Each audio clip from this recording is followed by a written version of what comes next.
नमस्कार. म्युझिक मस्ती गप्पा गाणीमध्ये मी तुमचं स्वागत करते. मित्रांनो, शास्त्रीय संगीत सादर करणं ही एक सामूहिक कला आहे. त्यात मुख्य कलाकार, साथ संगतकार असा भेद असला तरीही सर्वांनी एक दिलाने गायन वादन सादर करायचं असतं. जेव्हा संगतकार आपल्या वाद्यात निपुण असण्याबरोबरच एक चांगला रसिक असतो, त्यालाही प्रतिभेचं वरदान असतं, तेव्हा त्याची साथ संगत अधिक प्रभावी होते आणि मुख्य गायन वादन सुद्धा बहारदार होतं. आजचे आपले पाहुणे असेच एक दमदार तबलावादक आहेत आणि एक हरहुन्नरी कलाकार आहेत. संगीत संयोजन, तबला पखावजवर साथ संगत, काव्य लेखन, काव्य गायन, संगीत समीक्षा, इव्हेंट मॅनेजमेंट तसंच संगीत उत्पादनांचं मार्केटिंग अशा अनेक क्षेत्रात त्यांचा राबता आहे. स्वागत करूया शंतनू किंजवडेकर यांचं. नमस्कार, मी तुमचं स्वागत करते.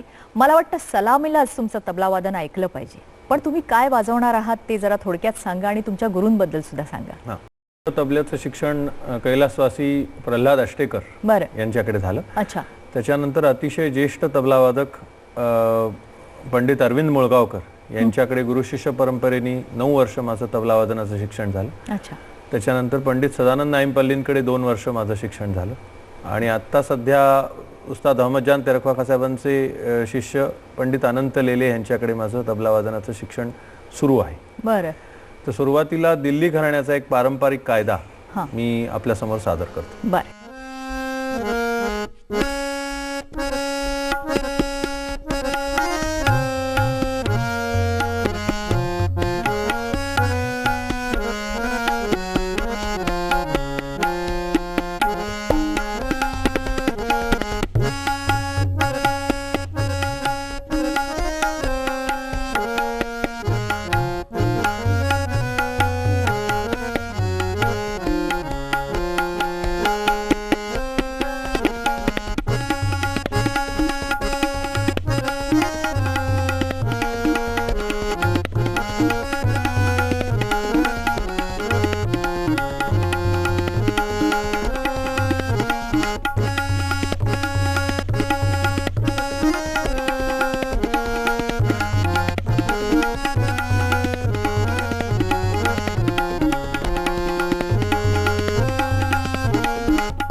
सुंदर, उत्तम, अत्यंत लयबद्ध. मला एक सांगा, तुम्ही आता शास्त्रीय गायन वादनाला साथ संगत करता, त्याचबरोबर सुगम संगीताला, भक्ती संगीताला, अगदी लोकसंगीताला सुद्धा करता.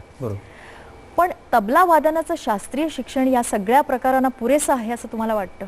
शास्त्रीय शिक्षण तर पाहिजेच, कारण त्याच्याशिवाय तुमचा पाया पक्का होत नाही. कुठल्याही प्रकारासाठी तबला वादन करायचं. हो, तबला वादनात शास्त्रीय शिक्षणाला पर्यायच नाही आणि गुरुशिष्य परंपरेने शिक्षण घेणं हे अतिशय गरजेचं आहे. पण त्याचबरोबर साथ संगत करण्यासाठी तुम्हाला साथीचा अनुभव घेणं खूप महत्त्वाचं असतं. वेगवेगळ्या लोकांबरोबर तुम्ही जेवढी साथ कराल तेवढं त्या पद्धतीच्या गाण्याला तुम्ही कसं वाजवलं पाहिजे त्याचा प्रत्यक्ष अनुभव तुम्हाला मिळतो.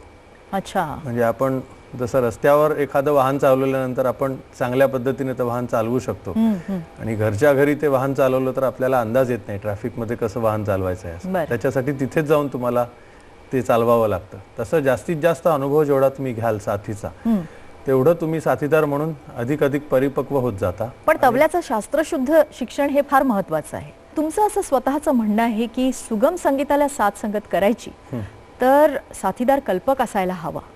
नुसतं आगाताभर हुकूम वाजवून त्यात रंगत येत नाही, हो. म्हणजे काय?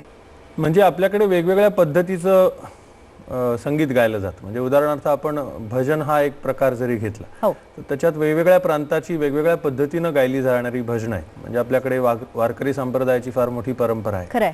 त्या पद्धतीनं वाजवलं जाणारं भजन हे वेगळ्या पद्धतीचं भजन आहे. रामदासी परंपरा आहे.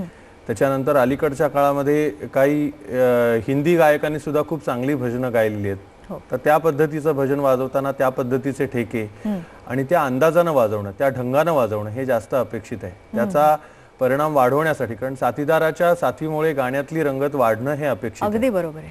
तर त्यामुळे त्याची रंगत वाढण्यासाठी त्यांनी तशी साथ जर केली तर ते गाणं अधिक खुलतं किंवा अधिक उठावदार होतं. आता तुम्ही काय म्हणाला ते खरंच लक्षात आलं, पण मला वाटतं त्याचं एक प्रात्यक्षिक झालं तर जास्त रसिकांना मजा येईल, नाही का? सुरुवातीला आपण भारतरत्न पंडित भीमसेन जोशी यांनी गायलेलं माझे माहेर पंढरी हे भजन बघणार आहोत. त्याला कशा पद्धतीनं आपण वाजवतो, कारण ते मैफलीचे गायक होते. तर ते उत्स्फूर्त गात असत. आणि दुसरं भजन आपण जे बघणार आहोत ते भजन सम्राट अनुप जलोटांनी गायलेलं ऐसी लागी लगन. या दोन भजनांमध्ये आपण कशा पद्धतीनं फरक करू शकतो किंवा नैपुण्य कसं येऊ शकतं तसा प्रत्यय आपण घेऊ.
ब्रेक नंतर स्वागत. तुम्ही बघत आहात तुमचा आवडता आणि लाडका M2G2 आणि आज आपले पाहुणे आहेत तबला वादक शंतनू किंजवडेकर.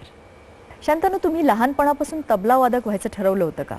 हा, म्हणजे साधारण एक गाण्याची आवड होतीच आणि गाण्याची आवड होता होता तबल्याकडे जास्त लक्ष गेलं आणि मग तबला वादक ऍक्च्युली झालो. व्हायचं असं ठरवलं नव्हतं, पण आजूबाजूचं वातावरण चांगलं होतं, खूप चांगल्या लोकांचे संस्कार मिळाले आणि त्याच्यामधून मग तबल्याची आवड फुलत गेली.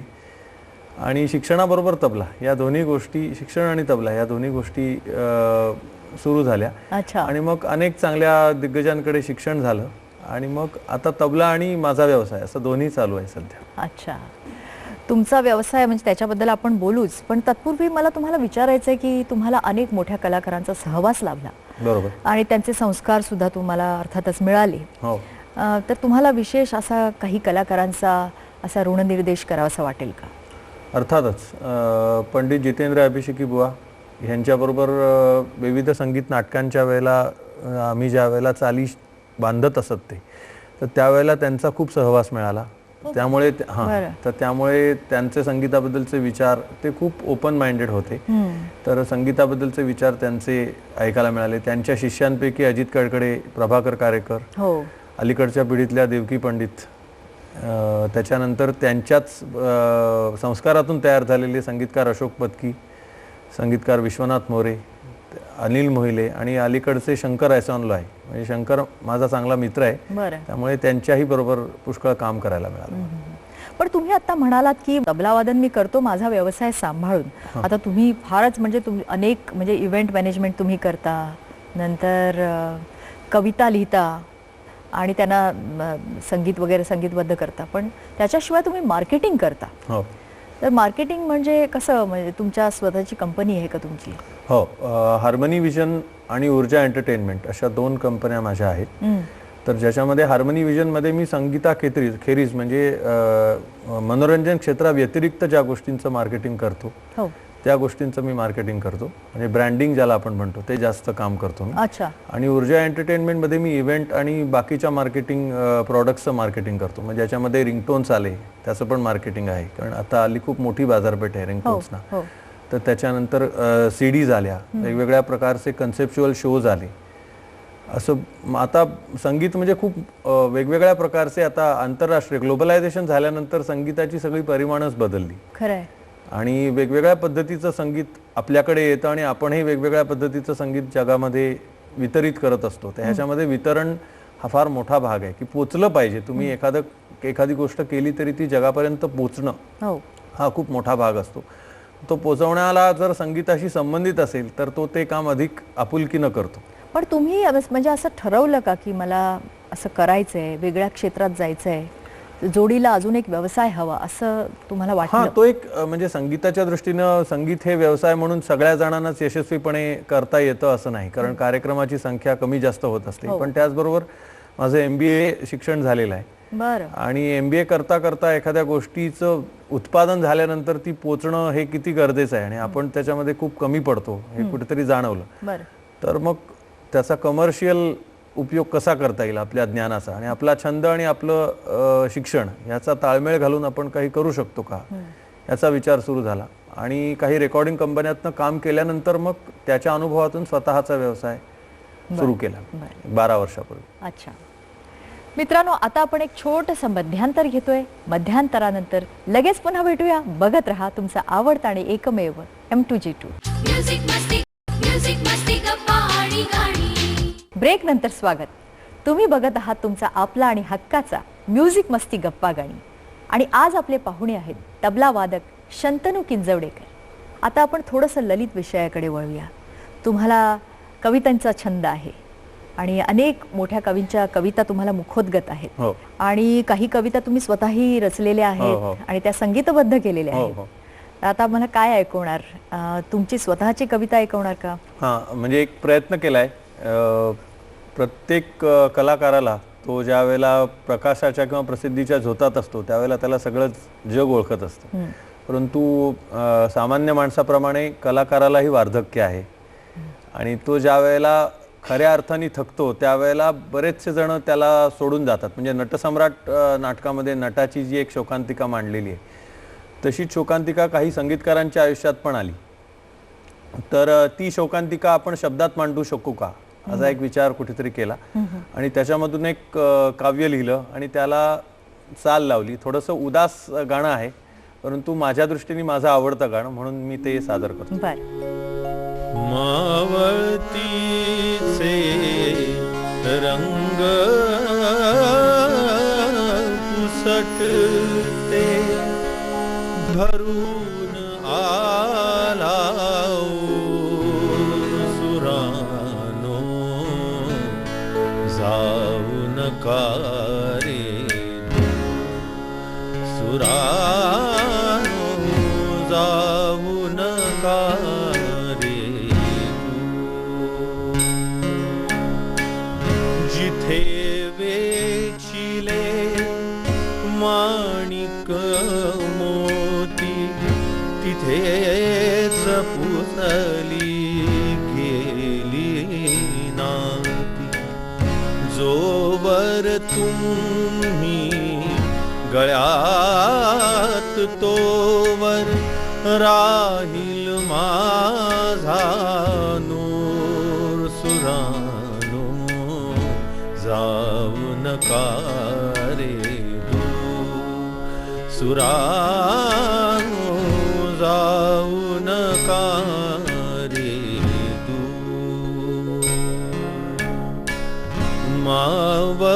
मावळतीचे रंग पुसटते भरून आला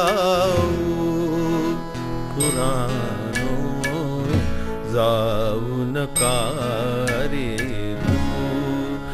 सुरानो जाऊ नका रे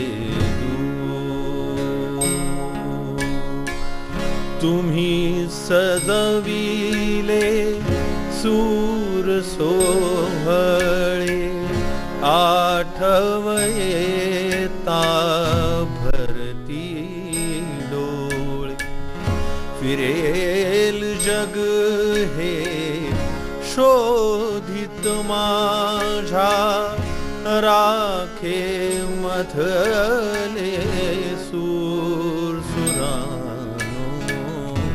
जाऊ नका रे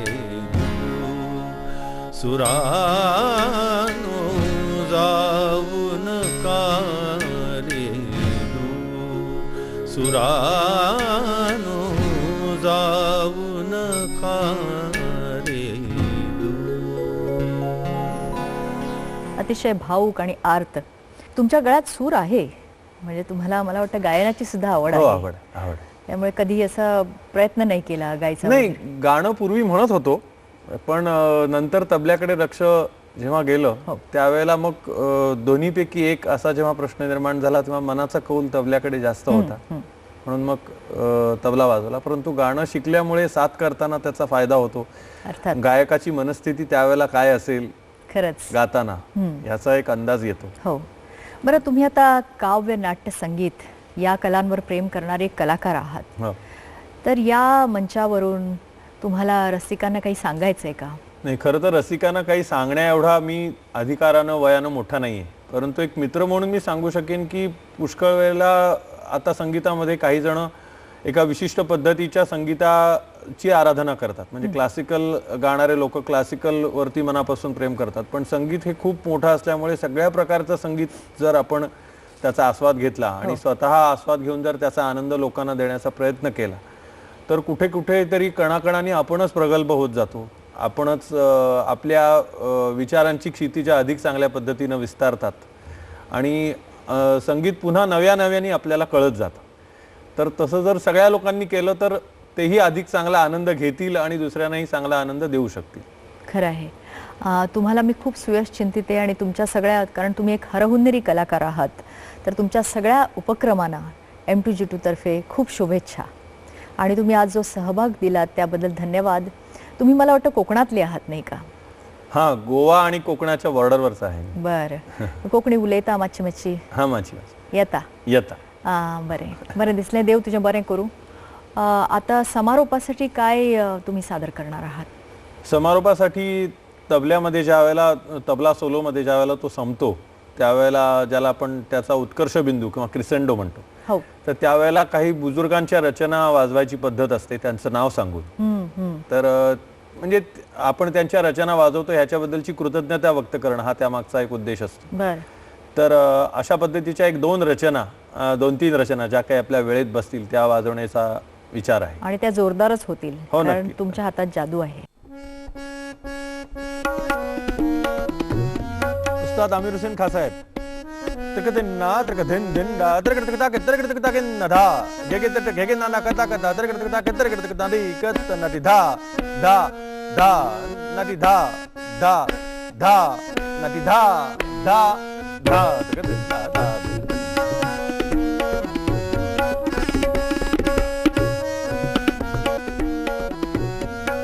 धागे तक धागे धागे तक धागे तक धागे तक धागे तक धागे तक धागे तक धान धा धा कत दिन त्रक धीना तू ना कत्ता त्रक धीना धी धीना धा दिन दिन धागे त्रक तू ना कत दिन धागे त्रक धीना धा धीना धी धीना तीना धी धीना धा दिन दिन धा.